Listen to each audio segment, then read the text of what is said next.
Hi, welcome to KiwaniTalk. We're a public information program put together by people from the Dearborn Kiwanis Club with help from staff and faculty and students at Dearborn High School, my alma mater. I was here right back when the Earth's crust finished cooling over 50 years, almost 50 years ago.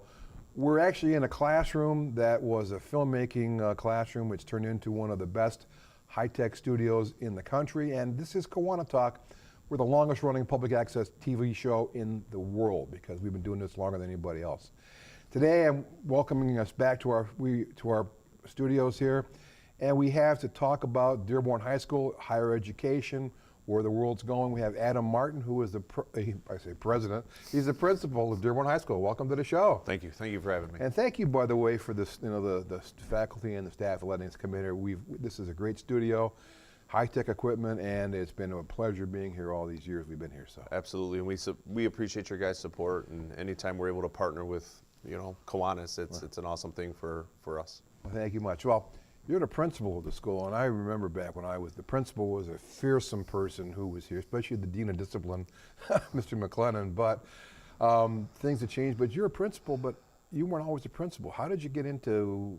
Where did you grow up, and how did you get into teaching? So I grew up in Southeast Michigan, and we bounced around a little bit. My dad unfortunately lost his job when I was about 6, right, and we lost our house. Right. So we were renting at that point, so we kind of bounced around, and we're at the whims of landlords, so right, to speak. I spent the formative years of my life from about ages 8 to 14 in Dearborn. Okay. Grew up on North Franklin and went to Hague. Spent my summers, actually my babysitter was the Jack Dunworth pool, so, okay, yeah, so loved my time over there. It's a great pool. Absolutely. Yeah. And Dearborn Italian Bakery was one of my favorites, still is. Spent some time there, but then moved and bounced around. So in terms of school, because we were bouncing around, my mom and dad chose to put us in a private school that was a collaboration with our church as well, and that was Agape Christian Academy. So I graduated from there, and then from there when I went to college, I really didn't know what I wanted to do, but was pursuing a degree in architecture, and at the same time got an opportunity to coach basketball. I'd say because of your height, there's a reason that you're a basketball coach, because you're probably a player at some point. Absolutely. I played a lot of basketball. I loved it, still love it. Spend time coaching my sons right now. But anyways, had an opportunity to coach and love the interaction with kids. And what I really loved was being able to see that light switch turn on for them and being able to help them gain confidence and gain success on the basketball floor, and really fell in love with that, and it became my passion. So 3 years later, I graduated from University of Michigan Dearborn with a certificate to teach social studies and science. Science largely because in high school I hated the subject, so it was one of those things that was a challenge to me. So from there, I got a teaching position in Detroit at VTOL Elementary, which was Evergreen and Schoolcraft. Okay. Yeah. And was there for 3 years teaching science and social studies. And then from there, I went to Garden City High School, taught there for 4 years. My last teaching position was chemistry. And then from there, pursued administration. So I was afforded the opportunity to be assistant principal at John Glenn High School for 2 years. And then from there, transitioned to Stevenson Middle School as principal for 4 years. And this is my 3rd year here at Dearborn High. So much like I bounced around, I think transient-wise as a kid, I've done a little bit career-wise, but I will tell you, I feel like I've settled in a place where I've always been because of my, it's my formative years, man. Dearborn has always had a special place in my heart. Kind of like I played rugby at Michigan State. When I was a player, I thought that the coaches and umpires were not good. Then I became a coach, and I thought for sure that the players and the referees weren't anything. But when I became a referee, I knew for sure that all the people below me didn't know what's going on. Is that the same thing for being a principal now, or do you had that experience? You're a student, you're a teacher, now you're the principal. You're sort of in charge. Yeah, so I wouldn't necessarily say it's feeling like I know everything. I would say it has helped give me perspective in terms of the different roles that I've had, both as a student and a teacher, and being in different districts. But I approach being a principal much like being a parent and also being a leader of a classroom. These are still our kids, and my responsibility to move them in a positive direction forward.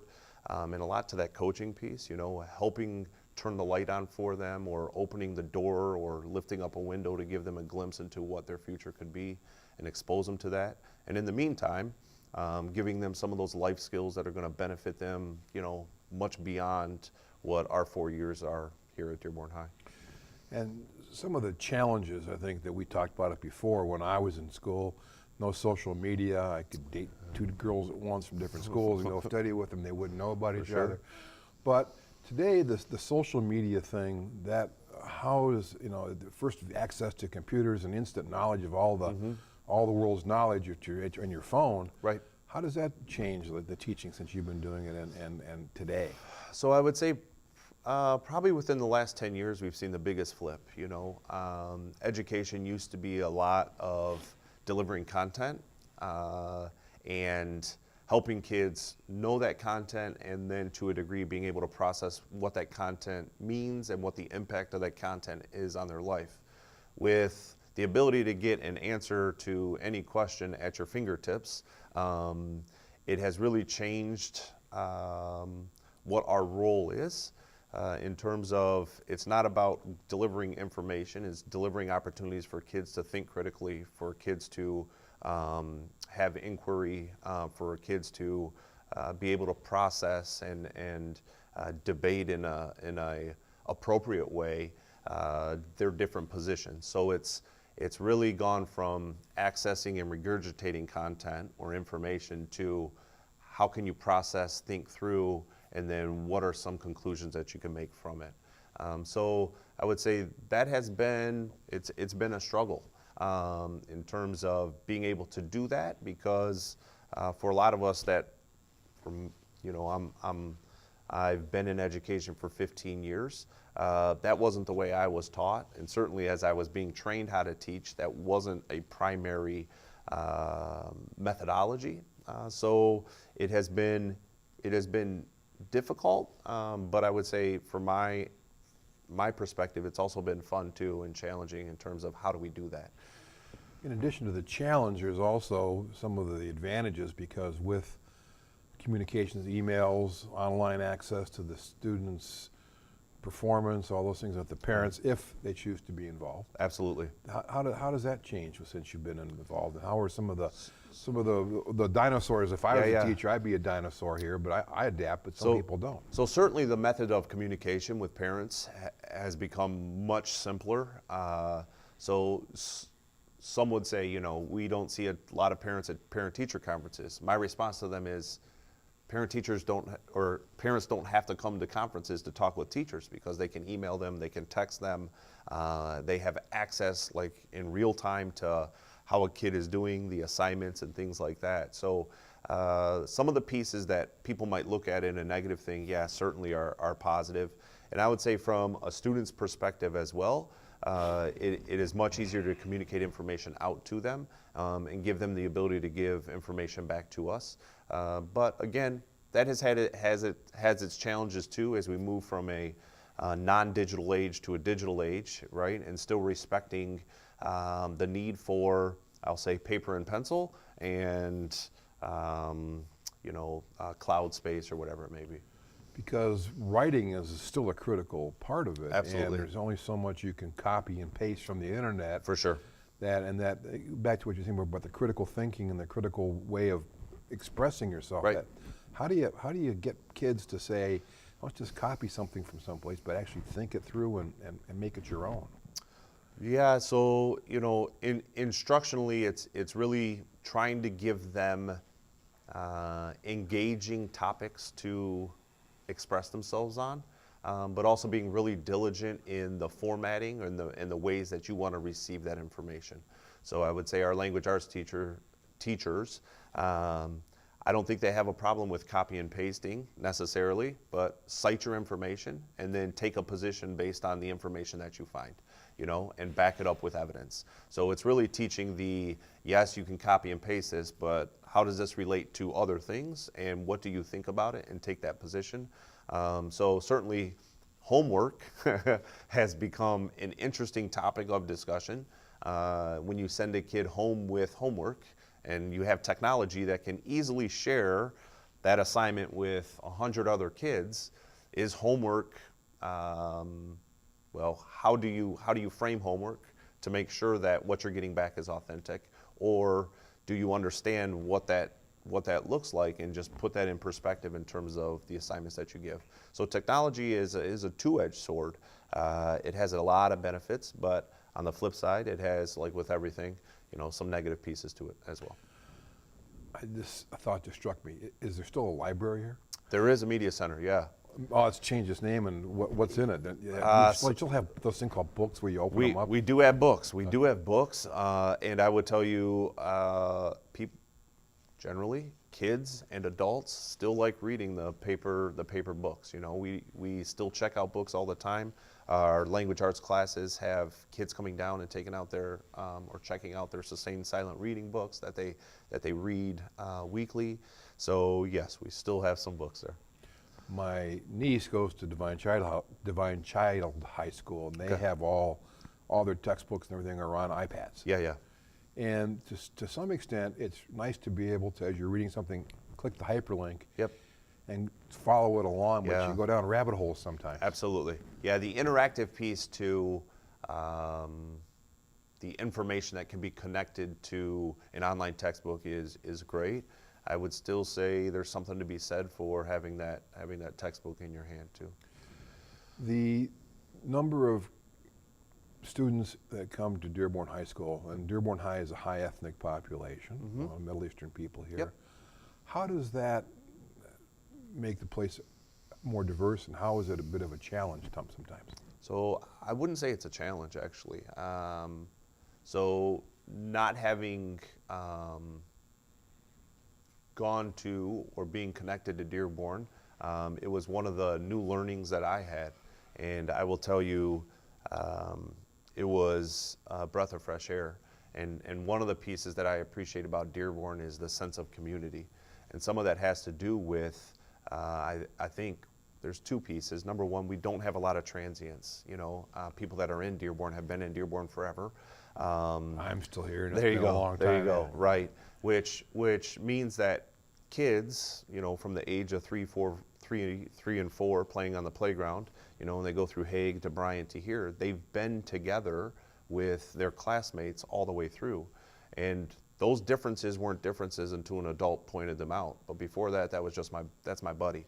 So I would say, I don't see our diversity or our ethnic population being a challenge at all. It's actually a unique thing that we can boast about in terms of how connected our kids are. I had a buddy ask me, do you have a lot of issues, like, with the diversity that you have? And I said, absolutely not.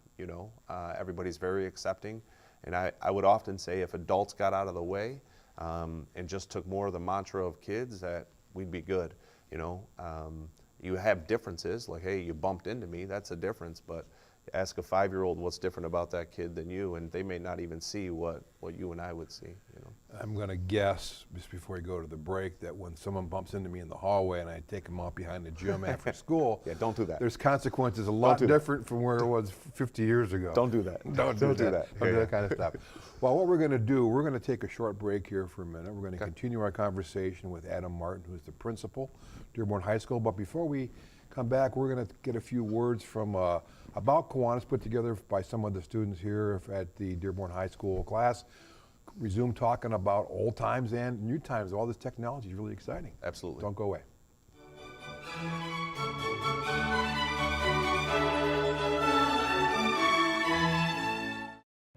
It's easy to get caught up in the details. The day-to-day grind, numb to the noise. Going round and round and round. Deep down, there's something missing. A void inside. A hole to fill. A life lacking. Then, in a minute of clarity, it hits you. The aha moment. You're needed. Kids need you. Kids of all kinds. All these funny, rambunctious, sweet, attention-seeking, vulnerable bundles of energy. they need your love and support. Some have huge life hurdles: poverty, disease, hunger. And they're reaching out for you. Around the corner, around the world. You are a Kiwanian at heart, a role model, a guide, a builder of dreams. Together, we are Kiwanis, passionate and strong, ready to move mountains or grains of sand. Imagine every child reaching their potential. The power to help is in you. It's not about us. It's about them.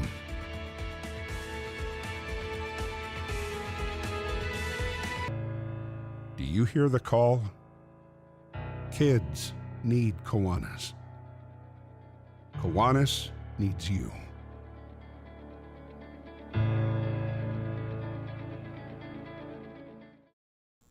Hi, welcome back to KiwaniTalk. My name is Gary Gardner. I'm your host for this episode, the longest running cable access television show on the entire planet, probably a few parsecs in space out there too. We're talking with Adam Martin, who is the principal of my alma mater, Dearborn High School. Dearborn High has changed. It's the same in a lot of ways. A little bit bigger than when I was here. When I was here, there were about 1,800 students, only grades 10, 11, and 12. What's Right. the student population here now? So we have right around 2,100. Actually, I typed it in today, 2,082. Okay. As our enrollment. We have 9th, 10th, 11th, and 12th grade. And the facilities here, you've added on a couple of things since I've left here. Yeah, the Wayne County Enhancement Millage, which was passed, I think, 2 years ago. There was some extra money there, and we had capacity issues. We had around 15 teachers that were on carts traveling around because we just didn't have the space for the amount of students that we had. So when you were in school, we had 1,800, or you guys had 1,800. We're a little bit bigger than that, but similar space. So the enhancement millage paid for 4 additional classrooms that were on the north side, extended off of G Hall, and then also the cafeteria expansion. So that way we can sit all of our kids in 3 lunches without them having to go outside in the courtyard, even though they like doing it on those cold or those rainy days, which we do unfortunately get in Michigan sometimes. Funny how that works out. Yeah, it allows them to sit with space in the cafeteria, which is good. Now, some of the programs here, they're pretty exciting that you've got. What are some of the exciting things that are going on here at Dearborn High School? So just internally for Dearborn itself, we offer numerous boys and girls athletic opportunities.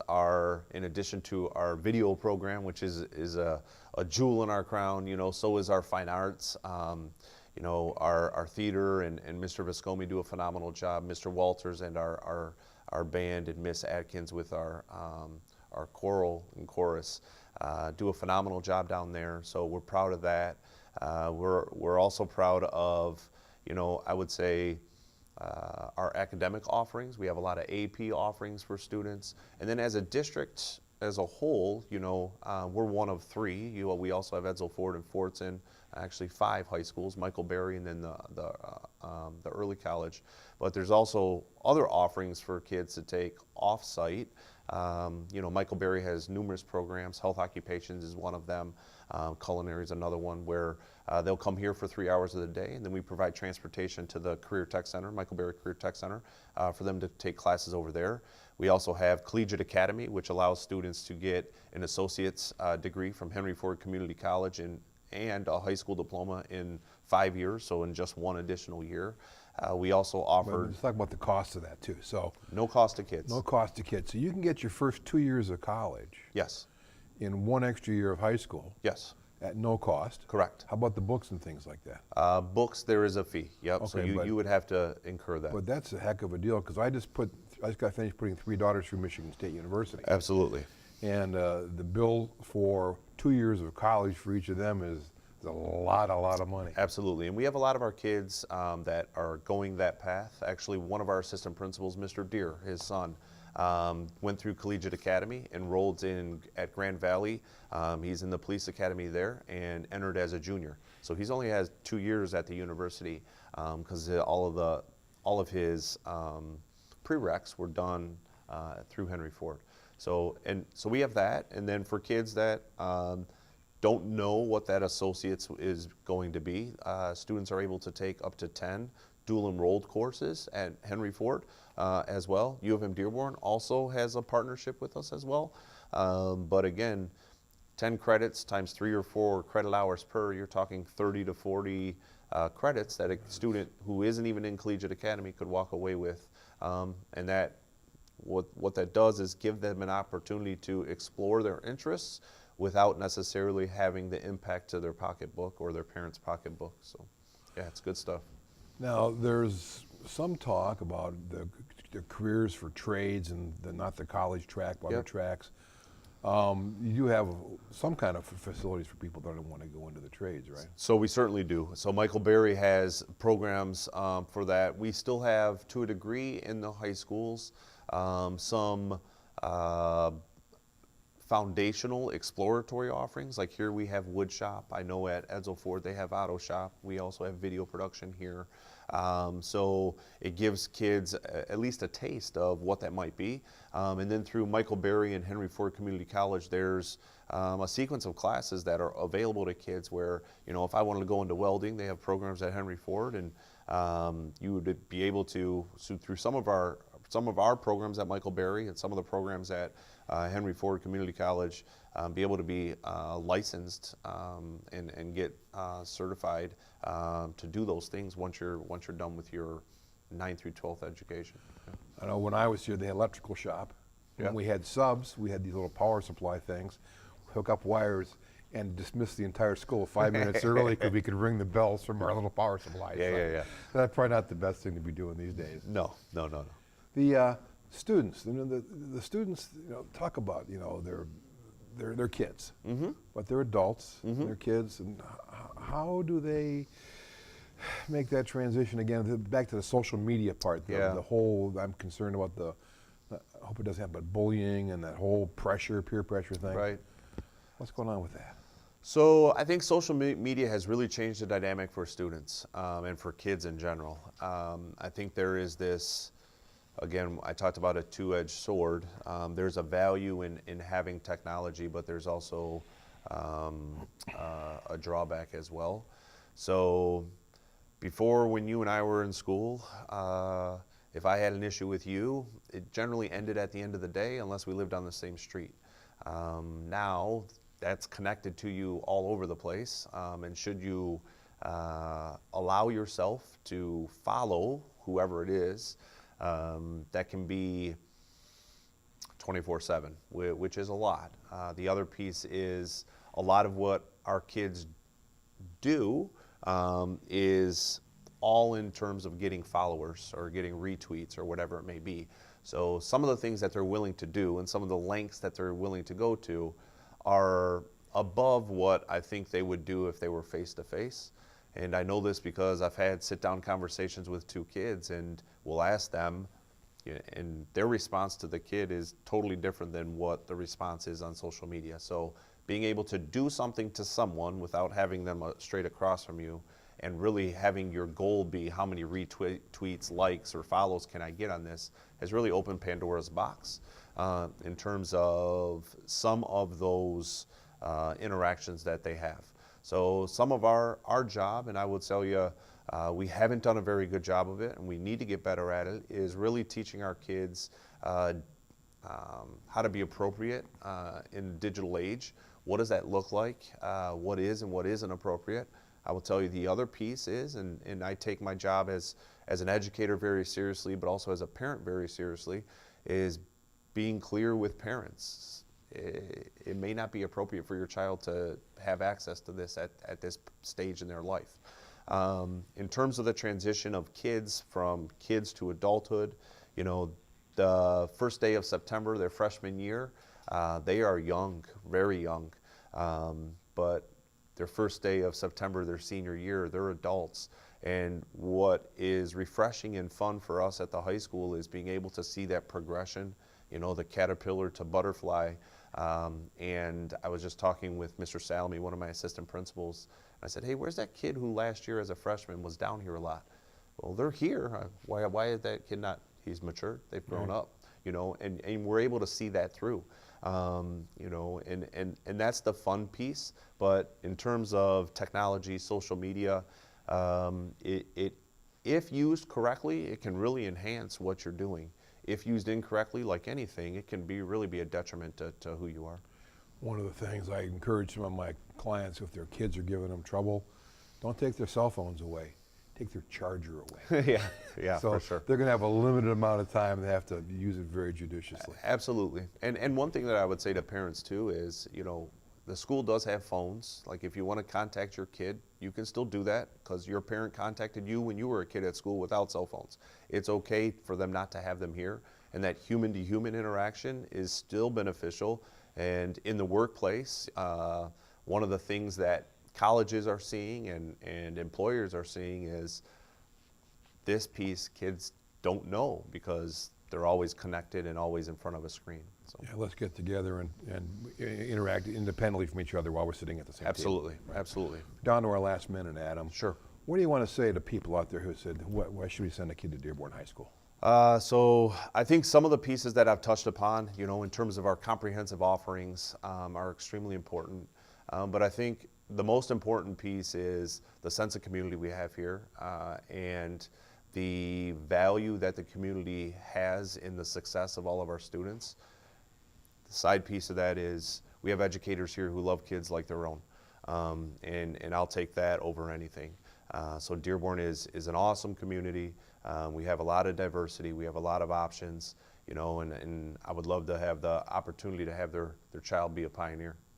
Absolutely. Well, now how about you? How long are you going to be you've been bouncing around. How long do you want to stay here now? So as long as they'll keep me, as long as they'll keep me. That's great. Well, I want to thank you for coming on the program. thanks, Gary. I want to thank you for letting us continue to use your studio. Absolutely, anytime. And anybody else out there who's interested in Dearborn High School, is there a website somewhere, or is it part of Dearborn Public Schools? Yeah, yes, you can find it through Dearborn Public Schools. If you just do a Google search for Dearborn High School, you'll be able to get right to our website. Yep. Very good. Thanks for watching KiwaniTalk. I'm Gary Gardner. See you next time. Bye-bye.